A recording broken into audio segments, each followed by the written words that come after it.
If you really are a prophet commissioned by Allah, the bringers of miracle, split the moon. Assalamu alaikum wa rahmatullahi wa barakatuhu. They demanded that the Prophet split the moon so they can see and witness it with their own eyes. They were convinced, though, that such miracle was beyond his capabilities.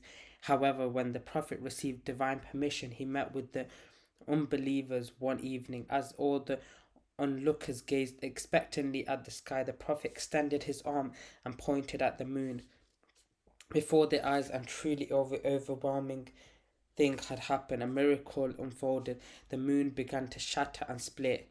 Although the idolaters had witnessed this amazing miracle with their own eyes, their hearts remained unimpressed. They stubbornly refused to embrace Islam despite the earlier promises, similar to Prophet Moses, who transformed his wooden staff into a living creature. But this was dismissed by the unbelievers as magic. The unbelievers of Makkah also labeled the miracle of the Prophet as sorcery and persisted in the rejection. It was the same approach of the unbelievers and deniers as in the time of the other prophets. However, the splitting of the moon was not an isolated event on that night, and at that moment it was visible, not worldwide in many places.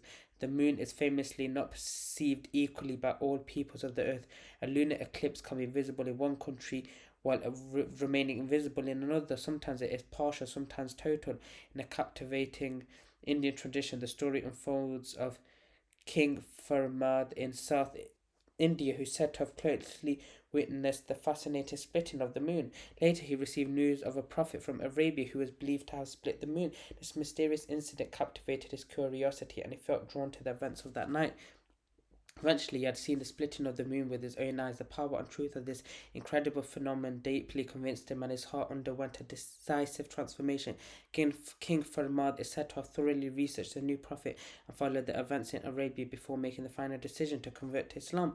From that moment on, his fascinating journey into a new world of faith and spirituality began. It is said that the splitting of the moon laid the foundations for the emergence of the first Muslim enclaves into the Indian subcontinent, leaving a lasting impression on the history and the people of the region. The splitting of the moon, however, was not the last miracle that the Prophet Muhammad ﷺ would perform and experience throughout his life. So I'll leave you here fi manillah. Wa sallallahu wa baraka ala nabina Muhammad. Astaghfirullah. Assalamu alaikum wa rahmatullahi wa barakatuh.